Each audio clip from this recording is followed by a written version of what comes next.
소변이 갑자기 시원하게 나옵니다. 라는 말 진료실에서 수없이 듣습니다. 그래서 모든 이비인후과 의사들이 이거 먹으라고 강요하는 거예요. 실제로 저희 아들도 이거 먹이고 비염 완치했습니다. 혹시 아이 키 때문에 고민인 분들은 성장주사 말고 이거부터 6개월 정도 꾸준히 먹여보세요. 차원이 다르게 클 겁니다.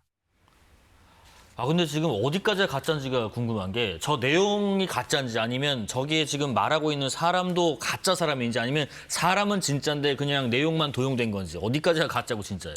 사람 자체가 가짜입니다. 아, 저런 사람이 없었어요? 방금 보신? 실제 의사가 존재하지 않습니다. 물론 이 영상을 제작하기까지 특정 인물 사진을 바탕으로 영상을 제작했을 수 있고 아이의 허구의 인물을 착출해서 영상을 제작했을 수 있는데 실제 의사가 아니라는 점은 명백한 사실입니다. 예. 사실 의료법상 이 의료 광고는 의사에게만 허용되고 그 경우에도 의사의 의료 광고는 상당히 제한적으로만 허용되고 있습니다. 그렇죠. 상당한 규제를 받고 있어서 광고에 의사가 등장하는 모습을 보았다면 일단 의심하고 보셔야 합니다. 아, 그런데 이번에 이런 AI 가짜 의사 광고로 사기친 업체들이 무더기로 적발됐습니까? 이 식약처가 지난 10월 28일부터 최근까지 온라인 쇼핑몰과 SNS 등에서 이처럼 AI 가상 인물을 활용해 식품을 부당 광고하는 게시물을 조사해서 모두 12개 업체를 적발했습니다. 유형별로는 이 질병 예방과 치료 효과가 있는 것처럼 표현한 5개 업체와 네. 일반 식품을 의약품처럼 오인하게 광고한 3개 업체, 그리고 허위 과장 광고를 한 4개 업체로 나뉘어지는데 어허. 이들 12개 업체가 판매한 식품 모두 84억 원어치에 해당한다고 84억. 합니다. 네. 즉 가짜 영상 등을 활용해 판매한 물품의 매출이 84억 원에 이른다는 의미입니다. 지금 이렇게 AI로 가짜 의사를 만들어내는 것뿐만 아니라 유명인의 얼굴을 도용한 광고 영상까지 잠깐 보겠습니다. 제가 왜 강원랜드 앱을 모두에게 추천하는지 말씀드리겠습니다. 전설적인 강원랜드 카지노가 이제 새로운 편리한 애플리케이션으로 온라인에서 즐기실 수 있습니다. 완전 무료이고 광고도 전혀 없습니다. 아, 저 손흥민 선수가 강원랜드 앱을 막 추천하고 이런 거. 이거는 근데 저건 좀 약간 부자연스럽긴 해요. 그런데 이런 딥페이크 AI 영상이라고 하잖아요. 이게 얼굴이랄지 저렇게 지금 손흥민 선수처럼 목소리랄지 이런 것들이 도용되면은 대처는 어떻게 해야 되나? 바로 신고를 하면 되는 것인가? 그럼 어디로 신고를 해야 되나 싶습니다. 만약 이 영상물이 음란물이라면 성폭력처벌법상 허위 영상물 제작 반포에 해당할 것이고 그렇죠. 선거와 관련돼 있으면 공직선거법 위반입니다. 그렇지만 이와 같은 특수한 상황이 아니라고 하더라도 자신의 얼굴이나 목소리가 AI 영상에 도용되었다면 그 자체로 정보통신망법상 명예훼손에 해당할 수 있습니다. 명예훼손. 예를 들어 AI 가짜 의사의 자신의 얼굴이나 목소리가 도용되었다면 자신이 그와 같은 불법 행위에 가담한 것처럼 비칠 수밖에 없습니다. 그렇죠. 그 자체가 예. 명예훼손에 해당할 수 있는 것입니다. 뿐만 아니라 일반적인 초상권 침해로서 민사상 손해배상도 충분히 구할 수 있습니다.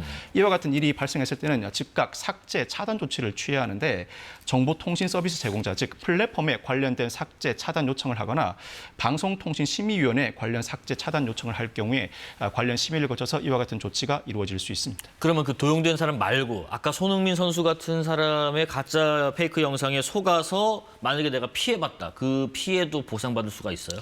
예를 들어 어떤 물품 광고를 하는 경우에 과장 광고는 어느 정도 따를 수밖에 없습니다. 네. 이 과장 광고를 보고 물품을 구입하였다고 반드시 소비자에게 피해가 발생하였다고 보긴 어렵습니다. 그런데 AI 가짜 의사나 가상의 유명한 인물을 내세운 광고의 경우에는 그 효능과 신뢰성에 심대한 영향을 미치는 사기 수준이라고 평가할 수 있습니다. 그렇죠. 이와 같은 가짜 영상을 바탕으로 한 광고, 이 광고에 속아서 물품을 구입한 소비자들은 전액 환불 등 손해배상 조치를 취할 수 있습니다.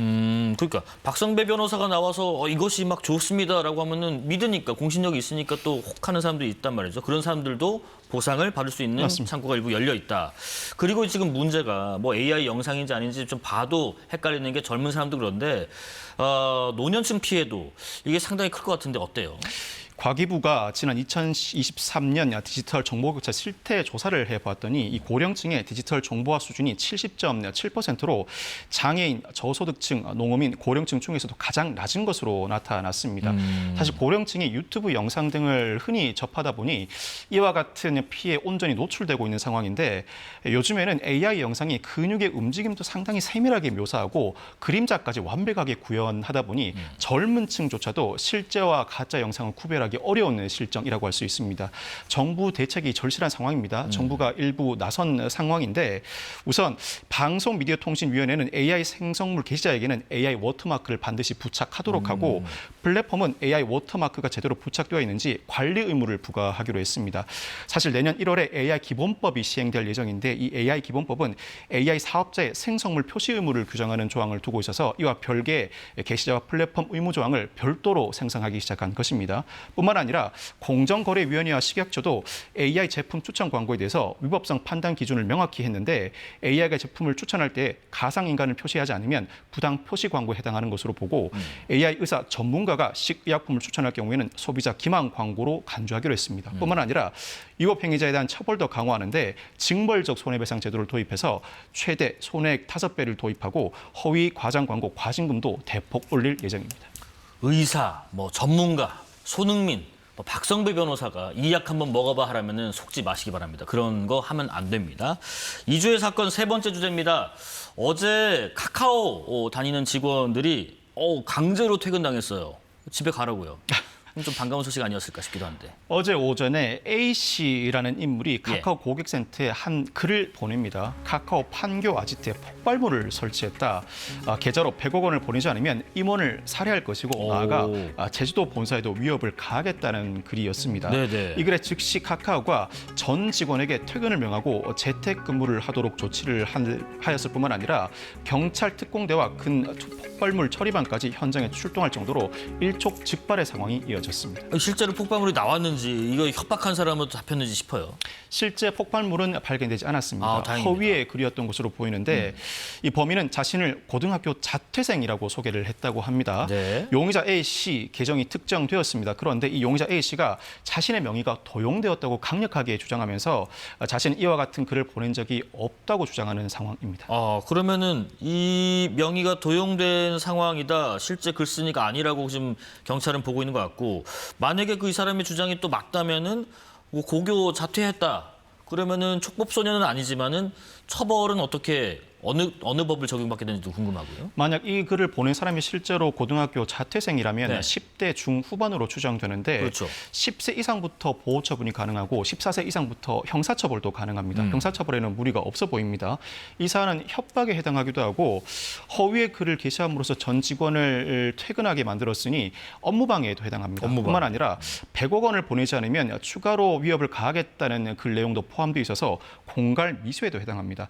미성년자라 하더라도 이 사안은 보호 처분이 아니라 형사 처벌을 받아야 할 사안이고 물론 미성년자의 경우에는 단기와 장기를 나누어서 형 선고를 하기 마련입니다만 충분히 실형이 선고될 만한 사안이라고 할 수 있습니다. 그런 부분 말고 혹시 이 카카오 직원들이 전부 다 재택근무해서 아니 이거 원래 사무실에서 뭘 하거나 거래처랑 거기서 만나서 계약 단계에 이루어져야 됐던 건데 이거 그것 때문에 못했어. 손해가 경제적으로 발생했어. 손해배상도 혹시 적용할 수가 있나요? 충분히 손해배상을 구할 수 있습니다. 예. 전 직원이 일시에 퇴근함으로써 직원들 인건비, 사업 운영비가 소요되었고 뿐만 아니라 이로 인한 영업 손실도 상당할 것으로 추정됩니다. 나아가서 비상 대응 비용까지 모두 고려한다면 카카오가 어제 하루만 해도 수억 원에서 수십억 원의 손해를 본 것으로 추정되고 있는 예. 상황입니다. 만약 미성년자가 실제로 이와 같은 글을 보냈다면 이 미성년자를 대상으로 손해배상 책임을 구해야 할 터인데 우리 민법에는 미성년자 감독자 책임 규정을 따로 두고 있습니다. 다만 이 미성년자 감독자 책임은 책임을 변식할 지능이 없는 미성년자를 감독하는 친권자에게 손해배상 책임을 묻는 제도입니다. 부모. 통상 실무상으로는 만 12세 이하라면 책임을 변식할 지능이 없다고 보고 그 부모에게 자동으로 손해배상 책임을 인정합니다. 그런데 고등학생인 경우에는 이 조항을 그대로 적용하기에는 난점이 있습니다. 이때는 고등학생을 대상으로 손해배상 책임을 구할 뿐만 아니라 만약 이 부모가 이와 같은 일이 이전에도 벌어졌음에도 불구하고 관리 감독을 제대로 하지 못했다면 그 부모를 상대로도 일반 불법 행위 책임을 물을 수 있습니다. 자, 이주의 사건 마지막 주제입니다. 사라진 산타 버스. 이 연말이면은 부산의 도로를 달렸던 부산의 명물 산타 버스가 올해 운행이 중단된다는 이런 소식인데 크리스마스 앞두고 있는데 운영을 중단하게 된 이유가 뭘지 궁금해요. 이 부산의 버스 기사 주영민 씨가 연말 따뜻한 분위기를 버스 내부에서 구현하기 시작하면서 시작된 산타 버스 지난 9년간 이어져 왔습니다. 많은 호응이 이어지면서 참여 버스도 늘어났고 현재 SNS에서 부산의 명물로 부상해 있는 상황인데 이 주 씨는 사비로 버스 외관에 중간에 커다란 눈, 코수염, 루돌프 뿔을 붙이고 크리스마스 LED 조명을 달았습니다. 이 버스 내부에는 네네. 산타 인형과 형형색색의 장식품을 곳곳에 배치했고 스피커에서는 연신 캐럴이 흘러나와서 한껏 크리스마스 분위기를 자아냅니다. 그런데 곧 급격하게 운행 중단 조치가 이루어졌습니다. 결정적인 이유는 화재 위험에 대한 민원 때문이었습니다. 불날까 봐서요? 그렇습니다. 버스 내부에 설치된 장식물들이 자칫 화재로 이어질 수 있다는 우려 섞인 목소리가 시청에 접수됐고 부산시가 전격적으로 전면 철거 조치를 단행한 것입니다. 지금 이 산타 버스 기사였던 주형민 씨 KBS랑 인터뷰한 것도 있는데 잠깐 들어볼 수 있으면 들어보겠습니다.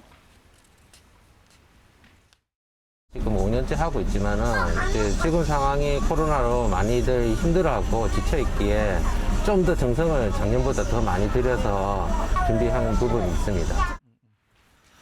근데 지금 민원 때문에 이 버스 운영이 중단됐다고 하던데, 근데 그 이 민원 넣은 분으로 추정되는 분이 또 다른 지역 산타 버스에도 민원을 넣었어요.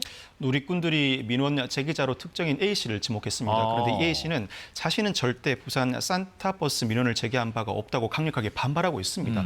그런데 자신의 SNS에 부산 산타버스 하나만 중단하면 재미없지라고 하면서 이왕 하는 김에 사상구 마을버스 6번 노선 경기도, 충청남도, 천안시 산타버스까지 공정하고 공평하게 민원을 올리는 것이 맞다는 글을 게재하면서 실제로 해당 지역에 산타버스 운영 중단 민원 인증샷까지 첨부했습니다.